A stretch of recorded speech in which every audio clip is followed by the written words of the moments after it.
नमस्कार साथियों। कल ध्रुव राठी ने एक वीडियो किया। भाई वीडियो में गजब ही वीडियो था। लग रहा है कि आदमी सस्ता नशा करके बैठा हुआ है। ये जो वीडियो बनाने वाला आदमी जो मेरे पीछे आपको स्क्रीन पे दिखाई दे रहा होगा। भाई ये बात सही है, तुम बीजेपी से नफरत करते हो, चलो ठीक है भाई, पक्ष विपक्ष हो सकते हैं। आपको बीजेपी पसंद हो सकती है, नहीं हो सकती है, दोनों बातें हो सकती हैं। मोदी का विरोध करते हो, चलो भैया चलेगा। लेकिन यार मोदी विरोध में बीजेपी विरोधी इतने भयंकर हो गए कि औरंगजेब की ओर से वकालत करने पे आ गया। भाई यार, भाई गजब बात हो गई यार। देखो इसने क्या क्या कहा, इन सारी बातों को मैं वीडियो में एक एक करके आपके सामने रखूंगा।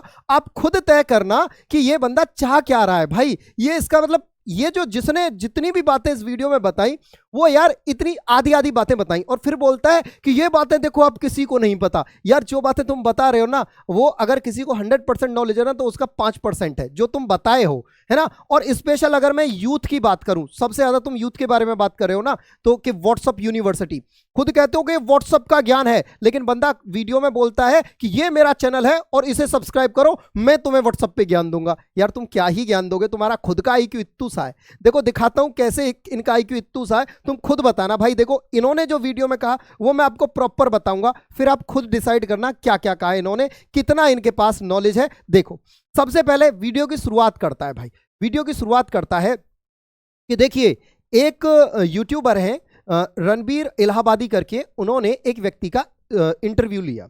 उन व्यक्ति से पूछा कि भाई अगर आपसे कहा जाए कि वो अगर आपसे पूछा जाए कि 3 व्यक्ति ऐसे कौन हैं जिन्हें भारत से बाहर भेज देना चाहिए और वापस भारत में कभी ना आए वो, तो उन व्यक्ति ने नाम बताए। उन व्यक्ति ने जो नाम बताए वो ये थे, एक तो ये बरखा दत्ता है, एक कोई इरफान हबीब करके और ये थापर करके हैं।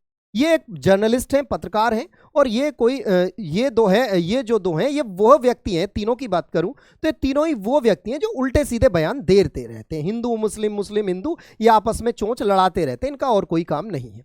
तो उस व्यक्ति ने कहा अच्छा यहाँ पे हमारे ध्रुव राठी भाई कहते हैं कि देखिए मर्डरर होता उसके लिए कहते, आतंकवादी होता उसके लिए कहते, लेकिन इन तीनों के लिए किया। भाई गजब बात है यार। यार ये तो मर्डर से भी खतरनाक होते हैं यार, ये लोगों को भड़कलाने का काम करते हैं, हिंदुओं को मुसलमान के प्रति भड़काना और मुसलमानों को हिंदुओं के प्रति भड़काना, इनका ये काम है सीधा सीधा। ये जो 3 व्यक्ति हैं जो उन महाशय ने कहे। चलिए अब इतना कहने के बाद ये आ गए अब अपनी औकात पे। औकात क्या, ये भैया जो है बैटिंग करने लगे मुसलमानों की तरफ से कि देखिए मुसलमान गलत नहीं है, उनको गलत दिखाया जाता है बीजेपी एंड कंपनी के द्वारा। भाई साहब हमें भी पता है मुसलमान कतई गलत नहीं है, लेकिन भाई हमें सबको, मुझे नहीं, हिंदुओं को नहीं, सबको एलर्जी है। किससे एलर्जी है? अफजल गुरु जैसे मुसलमान। हमें कलाम से एलर्जी नहीं है। हम कलाम, ऐसा मुझे एक हिंदू बता दो या एक नेता बता दो जो कलाम का जो है कलाम साहब को ना मानता हो, कलाम साहब की बातों को फॉलो ना करता हो अपने जीवन में। यार एक बता दो कोई मुझे, एक व्यक्ति हिंदू हो या कोई भी बता दो। यार सब करते हैं भाई, तो हमें कलाम चाहिए, हमें अफजल गुरु नहीं चाहिए, हमें वीर अब्दुल हमीद चाहिए, हमें अफजल गुरु नहीं चाहिए। तुम भाई तो तुम है ना, तुम हो 2 तरह के मुसलमान है। तुमने यहाँ 2 तरह के हिंदुओं की बात की, मैं यहाँ 2 तरह के मुसलमान तुम्हें बताता हूँ। 2 तरह के हिंदू तुमने कहे कि एक बीजेपी वाले हिंदू और एक सच्चे वाले हिंदू। तो भाई मैं ना तुम्हें 2 तरह के मुसलमान बताता हूँ, एक अफजल गुरु वाले मुसलमान और एक कलाम साहब वाले मुसलमान, एक अब्दुल हमीद वाले मुसलमान। 2 तरह के मुसलमान भी होते हैं। तो बेटा हम कलाम वाले मुसलमानों को मानते हैं, तुम अफजल गुरु वाले मुसलमानों में से हो। ठीक है, अब समझिए, आगे बढ़ते हैं वीडियो में। अब देखो ये भाई कहता है वीडियो में, बैटिंग करते हुए मुसलमानों की वकालत करते हुए औरंगजेब पे पहुंच जाते हैं कि देखिए आपके मन में व्हाट्सएप यूनिवर्सिटी ने ये बना दिया होगा कि जो शिवाजी महाराज होंगे वो उनके पीछे एकदम हिंदू ही हिंदुओं की सेना होगी और जो औरंगजेब होगा उसके पीछे मुसलमान ही मुसलमानों की सेना होगी। भाई मेरे, ये बच्चा जानता है, और जो कंपटीशन की तैयारी कर रहे हैं खासकर वो सब जानते हैं कि औरंगजेब की सेना में सबसे ज्यादा हिंदू मंत्री थे, हिंदू मंत्री पदों पर थे। हिंदू सबसे ज्यादा जो गवर्नर कर रहे थे, चाहे सेनापति हो चाहे और मंत्री विभाग हो, वहां सबसे ज्यादा हिंदू ही थे। तुम क्या बता रहे हो यार? और फिर ये बात बता के, इतनी बड़ी बात बता के बोलते देखो तुम्हें किसी को नहीं पता होगा। यार बच्चे को पता है, किसी बच्चे से पूछ ले ये बात तो। कि सबसे ज्यादा औरंगजेब के टाइम में हिंदू थे जो मंत्री पद पे थे। गजब बात कर रहे हो। अच्छा, फिर ये कहते हैं कि देखिए शिवाजी की सेना में ये मुस्लिम थे, एक लंबी सी लिस्ट गिना देते हैं कि देखिए ये मुस्लिम थे। और ये कहते हैं कि जब शिवाजी ने, आपने देखा होगा एक चित्र वायरल होता है कि एक मुस्लिम राजा होता है, शिवाजी उससे मिलने जाते हैं, तो जैसे गले मिलते हैं वो शिवाजी के ऊपर चाकू से वार करने की करता है, तब तक शिवाजी यहां से अपना पंच निकाल के और उसके यहां पे भोंक देते हैं, है ना, आपने सुना होगा। उस पे भी ये बंदा कहता है कि देखिए ये जो शिवाजी को आइडिया दिया था ना, ये उनके मुस्लिम बॉडीगार्ड ने दिया था, और उस राजा को जो आइडिया दिया था ना खंजर घोंपने वाला, वो इसके हिंदू ब्राह्मण ने दिया था, जो उसका हिंदू बॉडीगार्ड ब्राह्मण था। तो इसलिए मुसलमान कभी भी अत्याचार नहीं करते। ये इन्होंने कहा कि हमारे लोगों पर, हमारे जो पूर्वज थे हिंदू थे, उन पर कभी अत्याचार नहीं हुआ, सब बढ़िया थे। ये तो मोदी एंड कंपनी या ये तो बीजेपी वाले कह रहे हैं कि अत्याचार हुआ। चलो भाई, तुम्हारी ये बात मान ली, मानते हैं कि चलो भैया अत्याचार नहीं हुआ। चलो भैया, जब अत्याचार नहीं हुआ भाई, तो मुझे एक बात बता दो जरा, ये चीज देखो, ये चीज बताओ फिर मुझे, क्या ये बात झूठ है? हाँ जी, जो राजस्थान से मेरे भाई वीडियो देख रहे हैं, तो भाई तुम्हारा राजस्थानी हो, फिर तो तुम यार फिर काहे इतना उत्साहित होकर बताते हो कि हमारा ऐसा गौरव है, और ये कहते हैं कि औरंगजेब के समय में महिलाएं सुरक्षित थी, एकदम से बढ़िया सुरक्षित थी। इवन शिवाजी का मानते हैं कि शिवाजी ने, एक मुस्लिम बादशाह थे, उनकी जो बेटी थी उसको शिवाजी के सैनिक बंदी बना के ले आए थे, तो शिवाजी ने उससे माफी मांगी थी और उसे बाइज्जत छुड़वाया था। हाँ भाई, हम इज्जत करते हैं, हमारे धर्म में है, लेकिन क्या जिन राजाओं की तुम वकालत कर रहे थे उनके टाइम पे ऐसा था? भाई अगर ऐसा था तो ये जौहर काहे हुए भाई? क्या ये झूठ है तुम्हारी तरफ से? ध्रुव राठी, तुम्हारे लिए, तुम्हारा मानना ये है कि ये जौहर जो है इतिहास में, ये सब झूठी कथाएं हैं, फेक है। आग में जो इतनी सारी जो माताएं बहनें उन्होंने अपने प्राणों की आहुति दी, जो आग में अग्नि कुंड में कूद कर, वो सब फेक है, मिथ है। तुम्हारा कहने का मतलब तो यही है। अब बाकी व्यूअर बता देंगे कि क्या था। चलिए और सुनिए। और भाई बोलता है कि भाई उस समय पे ना कोई दिक्कत नहीं थी, सब औरंगजेब के जमाने में कोई दिक्कत नहीं थी, जो जिस धर्म में रहना चाहे रह सकता है, उसने कोई पाबंदी नहीं लगाई थी। चलो भैया आगे देखो, इस बात का भी जवाब है। तुम जो कह रहे हो कि धर्म में कोई दिक्कत नहीं थी, फिर भाई मुझे जरा ये बताओ, ये क्या है? गुरु गोविंद सिंह, सिखों के 10वें गुरु, उनके बेटे, याद है कुछ? एक बच्चा 9 साल का, एक बच्चा 7 साल का, जिन दोनों को दीवार में चिनवा दिया जाता है जिंदा। किस लिए? बात कब की है? 1704 की। याद रख लेना, तुम्हें जो इतनी सी नॉलेज है ना, बता रहा हूं, थोड़ी बढ़ जाएगी। याद रख लेना, 9 साल का बच्चा, 7 साल का बच्चा, दोनों से कहा जाता है इस्लाम कबूल करो, लेकिन बच्चे कहते हैं नहीं, और क्या बोलते हैं? जो बोले सो निहाल, नारा लगाते हुए हंसते हंसते दीवार में चिन जाते हैं दोनों ही बच्चे। ये तुमने बताया वीडियो में? नहीं बताया, लेकिन एक पहलू तुमने बहुत अच्छे से दिखाया, बहुत बढ़िया से डाइवर्ट किया, वाह वाह लूट ली। ये नहीं दिखाया। इनकी माता को छत से फेंक दिया जाता है। कब की बात है? 1704 की। किसके कहने पर? औरंगजेब के कहने पर, जिस औरंगजेब के लिए तुम वकालत कर रहे हो। कितने दिए, कितने पैसे दिए औरंगजेब ने? क्योंकि वकालत, वकील तो फ्री में अपने बाप का भी केस नहीं लड़ता, फिर तुम कैसे फ्री में लड़ लोगे भाई? चलिए उसके बाद भाई बोलता है, ध्यान से समझिए, उसके बाद बोलता है कि देखिए दारा शिकोह औरंगजेब का भाई, इसने तो जो उपनिषद थे उनको पर्शियन में अनुवाद करवाया, तब जाके वहां से वो अमेरिका गए, तब जाके उपनिषदों की पहचान हुई, भारत को जाना। फिर भाई साहब वेदों की ओर लौटो, स्वामी दयानंद सरस्वती, भारतेंदु हरिश्चंद्र, ये तो सब बेकार थे, है ना। दारा शिकोह ही जो था उसने ही भारत को पूरी दुनिया में जनवाया, उसी ने ही उपनिषदों की विशेषता बतलाई पूरी दुनिया को, है ना। उससे पहले तो कुछ पता ही नहीं था। चलो भाई गजब है यार तुम्हारी मानसिकता को, सल्यूट है। अच्छा उसके बाद ये नहीं बताया। देखो ये बात सही है कि इस व्यक्ति ने, दारा शिकोह जो कि औरंगजेब का भाई था, इस व्यक्ति ने, बिल्कुल सही बात है कि अनुवाद करवाया था उपनिषदों का पारसी भाषा। अच्छा लेकिन भाई मेरे, इसका दूसरा पहलू तुमने बताया है। क्यों करवाया? क्योंकि वो बढ़िया से चाहता था, बढ़िया से खिलाफ था वो इस्लाम के, और बढ़िया चाहता था कि उपनिषदों के आधार पर शासन हो। लेकिन उसके साथ क्या किया ये बताया तुमने? औरंगजेब ने अपने भाइयों का सिर कलम करके अपने बाप, जो उसका बाप पिछले 8 साल से उसने आगरा के कारागृह में बंदी बना के रखा, उसके सामने थाली में ले जाके परोसा था कि देखो मैं तुम्हारे बेटे का सर लेके आया हूं, अपने भाइयों को काट दिया था, मार दिया था। ये बात तुमने बताई नहीं बताई? ये भी बताते ना, पता चलता औरंगजेब कितना बड़ा सेकुलर था। भाई औरंगजेब को डिफाइन कर रहा है बंदा, देखो तो सही, हिम्मत तो देखो यार इसकी। अच्छा उसके बाद देखो फटाफट, उसके बाद देखो ध्यान से फटाफट से समझना कि यार अच्छा इतना देखो, औरंगजेब को डिफाइन करने पे कह रहा है कि भारत में क्या आने वाला, तानाशाही आने वाली है। यार गजब है, तुम इतना बोल रहे हो ये तानाशाही है, यार गजब।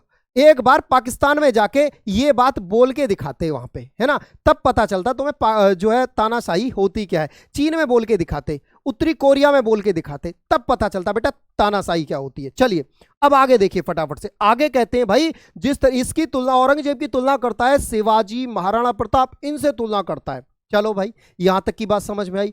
सबसे बड़ी बात फिर आता है अकबर पे, देखिए कि और फिर औरंगजेब के बारे में कहता है कि देखिए इसने, हाँ मानते हैं मंदिर तुड़वाए, मानते हैं 1-2 मंदिर तुड़वाए। तो भाई तुम्हारी जानकारी करेक्ट करा दूं, देखो यार यहां देखो, इनकी जानकारी करेक्ट करा दूं, यह देखो औरंगजेब के राज में तोड़े गए 1000 से भी ज्यादा मंदिर, 1000 नंबर देखो कितना बड़ा है, 1000 मंदिर 1000 से ज्यादा तोड़े गए थे औरंगजेब के जमाने में। अच्छा ये कहता है कुछ मंदिर तोड़े गए, अच्छा भाई चलो चलो मान ली। फिर कहता है तो क्या हुआ, अच्छा मंदिर ही नहीं, जो हमारे गुरुकुल थे उनको भी तोड़ा गया था, उनको भी औरंगजेब के द्वारा खत्म कर दिया गया था। एक तरह से पूरी तरह से एजुकेशन को भी समाप्त करने की कोशिश की गई थी। यह कहता है कि औरंगजेब मुस्लिम हिंदू विरोधी नहीं था, उसे हिंदुओं से दिक्कत नहीं थी। फिर भाई साहब जजिया का जो कर लगे थे, गैर मुस्लिम कर के, अगर कोई मुस्लिम नहीं है तो उसको कर देना होगा, वो क्या था यार, अगर हिंदू और मुस्लिम में भेदभाव, इसके अकॉर्डिंग, भाई के अकॉर्डिंग, ध्रुव राठी के अकॉर्डिंग, कि औरंगजेब हिंदू मुस्लिम में भेदभाव नहीं करता था, तो भाई जो हिंदुओं पे कर था स्पेशल, कि यदि आप हिंदू नहीं हो तो आपको कर देना होगा, वो क्या था यार, वो तो जो पढ़े लिखे बच्चे हैं जो कंपटीशन की तैयारी करते हैं सारे कर जानते हैं बढ़िया से, कब कब कौन कौन सा किसने लगाया था यार, बताना मुझे जरा, थोड़ा सा देखो। और उसके बाद बंदा बोलता है कि मुझे बहुत नॉलेज है, यार गजब है तेरी नॉलेज। अच्छा उसके बाद देखो फटाफट से, उसके बाद बात करते हैं कि भाई यहां पर ये देखो, ये कहता है कि भाई चलो मान लिया, फिर कहता है मान लिया कि काशी विश्वनाथ मंदिर की तोड़ दिया, तो लेकिन बनवाया किसने था, अकबर ने बनवाया था। एक अगर मुस्लिम राजा ने तोड़ दिया तो दूसरे ने बनवाया था, अगर एक ने बनवाया तो दूसरे ने तोड़ दिया, क्या हो गया यार, गजब बात करते हो यार, पहले पूरा नॉलेज दिया करो। देखो इसमें भी इस भाई ने आधी अधूरी जानकारी दी, जानकारी करेक्ट कर लो भैया, पढ़ लेना तुम भी, देखो जानकारी करेक्ट करो। यहां अब मैं आपको काशी विश्वनाथ मंदिर का बताता हूं। अगर मैं काशी विश्वनाथ मंदिर की बात करूं तो 12 ज्योतिर्लिंगों में से एक है काशी विश्वनाथ, ठीक है। अच्छा ये बताते हैं कब की बात, अकबर के समय में, अकबर ने बनवाया था। यार देखो इसका पूरा हिस्ट्री मैं आपको बताता हूं। काशी विश्वनाथ 12 ज्योतिर्लिंग में, जिसमें गुजरात में सोमनाथ, आंध्र प्रदेश में श्री सैलम में मल्लिकार्जुन, मध्य प्रदेश के उज्जैन में महाकालेश्वरम, मध्य प्रदेश के ओंकारेश्वर, उत्तराखंड में केदारनाथ, महाराष्ट्र में भीमाशंकर, उत्तर प्रदेश के वाराणसी में विश्वनाथ, महाराष्ट्र में त्र्यंबकेश्वर, वैद्यनाथ ज्योतिर्लिंग, देवघर झारखंड, गुजरात के द्वारका में नागेश्वर, तमिलनाडु में रामेश्वर, महाराष्ट्र के औरंगाबाद में धनेश्वर। ये 12 ज्योतिर्लिंग आपको यहां दिख जाएंगे कहां कहां है। अच्छा अगर हम जिसकी आज बात चल रही है, जिसकी ध्रुव राठी ने अपने वीडियो में जिक्र किया है, वो बात चल रही है वाराणसी का काशी विश्वनाथ मंदिर। अब देखो यहां ध्यान से समझ, इतिहासकारों के अनुसार, ध्यान से समझना, इतिहासकारों के अनुसार इस भव्य मंदिर को सन 1194 में मोहम्मद गौरी द्वारा तोड़ा गया। बेटा 1194 में तो जब मोहम्मद गौरी आया तो तोड़ा गया था, तो सोचो कितने साल पहले बना होगा, कई हजार साल पुराना ये मंदिर है। वो कह रहा है अकबर ने बनवाया था, यार गजब कर रहे हो यार। अच्छा उसके बाद देखो, इसे फिर से बनाया गया, इसे फिर बनाया गया, जब इसे मोहम्मद गौरी ने तोड़ दिया फिर बनाया गया, लेकिन एक बार फिर से सन 1447 में जौनपुर के सुल्तान महमूद साद द्वारा तोड़ा गया, दिया गया, पुनः फिर से बनवाया गया, किसके द्वारा, 1585 में राजा टोडरमल के द्वारा इसे फिर से मरम्मत कार्य करवाया गया। राजा टोडरमल कौन था, ये राजा टोडरमल अकबर के नवरत्नों में से एक था। अच्छा नवरत्न से याद आया, भाई वीडियो में जिक्र करता है ध्रुव राठी, भाई एक बात बताओ मुझे, आप सारे कंपटीशन वाले बच्चे हो, ये बताओ तुम में से किस किस को नहीं पता कि राजा टोडरमल और बीरबल जिसे महेश राज कहा जाता है, चाहे मैं बात करूं मान सिंह की, ये सब 4 हिंदू उसके नवरत्नों में थे या नहीं? आप सबको पता होगा थे, क्योंकि आप कंपटीशन में यही तो पढ़ते हो। लेकिन ये कहता है कि नहीं, लेकिन ये बीजेपी वाले नहीं बताएंगे। यार ये बात सबको पता है, बताने जैसा कुछ है ही नहीं। साफ साफ एनसीईआरटी में लिखा हुआ है, जाके पढ़ लो, 6 से 8 तक ही मिल जाएगा। लेकिन तुम तो बस वही है, हिंदू मुस्लिम फैलाना। यार बीजेपी से नफरत करते करते तुम काहे हिंदू विरोधी हो जाते हो यार। अच्छा, उसके बाद देखो, राजा टोडरमल की सहायता से इसे फिर से बनाया गया। अच्छा, उसके बाद क्या किया गया? उसके बाद इस भव्य मंदिर को सन 1632 में शाहजहां ने आदेश पारित कर इसे तोड़ने के लिए सेना भेजी। भाई 1632 में शाहजहां ने सेना भेजी कि तोड़ के आओ, लेकिन सेना जो है ना विश्वनाथ के मुख्य मंदिर को नहीं तोड़ पाई और अन्य 63 मंदिर तोड़ दिए। जो आज आप काशी कॉरिडोर देखते हो विश्वनाथ मंदिर का, ये बहुत बड़ा था। तो जो मेन मंदिर है वो सेना नहीं तोड़ पाई थी। कब 1632 में। लेकिन उसके अलावा 63 मंदिरों को तोड़ दिया था। उसके बाद देखो फटाफट से, उसके बाद डॉक्टर एस भट्ट ने अपनी किताब दान हारावली में इसका जिक्र किया है कि टोडरमल ने मंदिर का पुनः निर्माण 1585 में करवाया था। 18 अप्रैल 1969 को औरंगजेब ने एक फरमान जारी कर काशी विश्वनाथ मंदिर ध्वस्त करने का आदेश दिया। ये देखो भाई 1669 में आदेश दिया था काशी विश्वनाथ मंदिर ध्वस्त करने का औरंगजेब के द्वारा। अच्छा, उसके बाद सुनो, यह फरमान एशियाटिक लाइब्रेरी कोलकाता में आज भी सुरक्षित है। आज भी है भाई ये फरमान। उस समय के लेखक साकी मुस्तैद खां द्वारा लिखित मसीदे आलमगिरी में इस ध्वंस का वर्णन है। औरंगजेब के आदेश पर यहां का मंदिर तोड़कर एक ज्ञानवापी मस्जिद बनाई गई। 2 सितंबर 1669 को औरंगजेब का मंदिर तोड़ने का कार्य पूरा होने की सूचना दी गई। 2 सितंबर 1969 को औरंगजेब को सूचना दे दी गई कि हाँ जी मंदिर टूट चुका है। औरंगजेब ने प्रतिदिन हजारों, देखो यहां देखो, ये जो तुम कह रहे हो ना कि भाई औरंगजेब को किसी का कोई प्रेशर नहीं था कि तुम किसी भी धर्म को फॉलो कर सकते हो, औरंगजेब को हिंदुओं से कोई दिक्कत नहीं थी। यहां देखो, ये देखो, औरंगजेब ने प्रतिदिन हजारों ब्राह्मणों को मुसलमान बनाने का आदेश भी पारित किया था। और ये भाई बोलता है कि औरंगजेब को कोई दिक्कत ही नहीं थी, कोई किसी धर्म में रहो। यार गजब है तुम्हारी नॉलेज भाई। इतना कैसे बिक गए तुम, हैं? पढ़े लिखे इंसान हो के इतना कैसे बिक गए यार, गजब है। उसके बाद देखो, आज उत्तर प्रदेश के 90% मुसलमानों के पूर्वज हिंदू थे, ब्राह्मण थे। आज जो मुसलमान है ना उत्तर प्रदेश में, उनके 90% मुसलमानों के पूर्वज ब्राह्मण थे। उसके बाद देखो, उसके बाद अगर यहां मैं बात करूं तो ध्यान से समझना, उसके बाद इसका जब दोबारा से निर्माण करवाया गया, जब औरंगजेब ने इसे तोड़ दिया, तो अहिल्याबाई होलकर ने इसी परिसर में विश्वनाथ मंदिर बनवाया, जिस पर पंजाब के महाराज रणजीत सिंह ने सोने का छत्र बनवाया। ग्वालियर की महारानी बैजाबाई ने ज्ञानवापी का मंडप बनवाया और महाराज नेपाल ने वहां विशाल नंदी प्रतिमा स्थापित कराई। सन 1809 में काशी के हिंदुओं ने जबरन बनाई गई मस्जिद पर कब्जा कर लिया था, क्योंकि यह संपूर्ण क्षेत्र ज्ञानव्यापी मंडप का क्षेत्र है।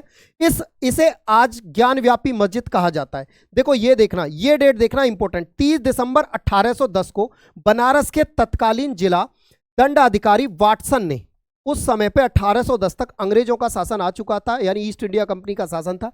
तो उस समय पे जो जिला दंड अधिकारी था वाटसन, उसने वाइड प्रेसिडेंट इन काउंसिल को एक पत्र लिखकर ज्ञानवापी परिसर को हिंदुओं को हमेशा के लिए सौंपने के लिए कहा था, लेकिन यह कभी संभव ना हो पाया। बेटा अगर तुम इतने ही सत्यवादी बन रहे हो तो ओपन चैलेंज है ना, एक बार ये वीडियो बना के देखो ना। जब तुम्हारे हिसाब से तुम कह रहे हो कि औरंगजेब ने मंदिर तोड़ा था, अकबर ने बनवाया था, तो मंदिर था ना, उससे पहले भी मंदिर था ना। तो एक बार ये बोल के वीडियो बना दो ना कि जो ज्ञानवापी पे आज जो केस चल रहा है, वो जो पूरी की पूरी जमीन है वहां से मस्जिद को हटवा दिया जाए और पूरा मंदिर बनवा दिया जाए। तुम्हारे अंदर है हिम्मत? नहीं है ना, कह भी नहीं पाओगे। क्योंकि पता है क्यों नहीं कह पाओगे? क्योंकि इसलिए नहीं कह पाओगे, इस देश की जो 80% आबादी है ना, जिसे आप हिंदू कहते हो, वो बहुत ही शांत स्वभाव है, उसका बहुत शांत रहती है, वो सबके साथ मिलजुल कर रहती है, वो समझ गए। इसलिए। लेकिन अगर तुमने उनके खिलाफ बोल दिया ना तो 20% ना तुम जहां भी बैठ के वीडियो बना रहे हो ना वहां से नोच नोच के खा जाएंगे तुम्हें, ये तुम्हें भी पता है।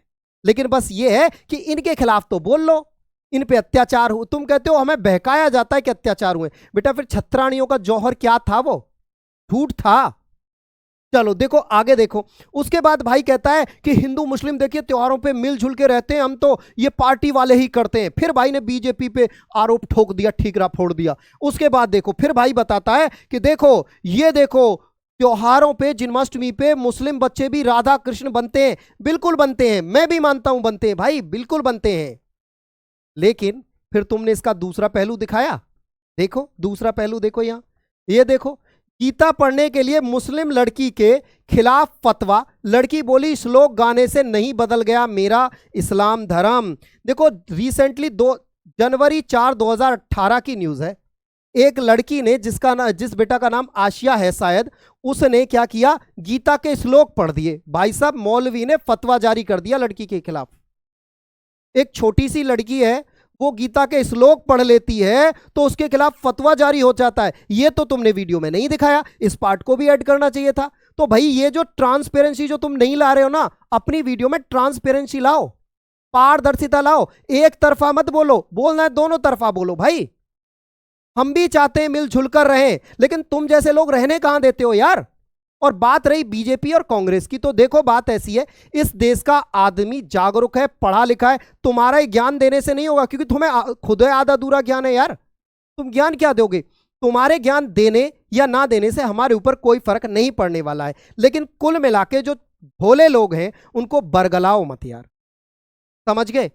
अब बात रही पार्टियों की, तो देखो सरकारें आएंगी सरकारें जाएंगी। भारत में पहले 10 साल कांग्रेस प्रॉपर शासन किया है, प्रॉपर किया है। अगर 2000 हमारे अपने सामने की बात करें उससे पहले तो किया ही है, लेकिन अगर बात करें तो 2004 से लेकर और 14 तक 10 साल कांग्रेस का ही राज रहा है यार। जब हम उसे उखाड़ फेंक सकते हैं तो बीजेपी को भी फेंक देंगे यार। जिस दिन हमें लगेगा कि बीजेपी गलत है उस दिन हम उखाड़ के फेंक देंगे। भाई हमारे पास अपना दिमाग है सोचने के लिए कि बीजेपी सही है या बीजेपी गलत है, या कांग्रेस सही है या कांग्रेस गलत है। जब कांग्रेस ने गलत किया तो उसे उखाड़ के फेंक दिया, बीजेपी गलत करेगी इसे भी फेंक देंगे। भाई वोट है हमारे पास, वोट की ताकत है, लोकतंत्र है हमारे पास।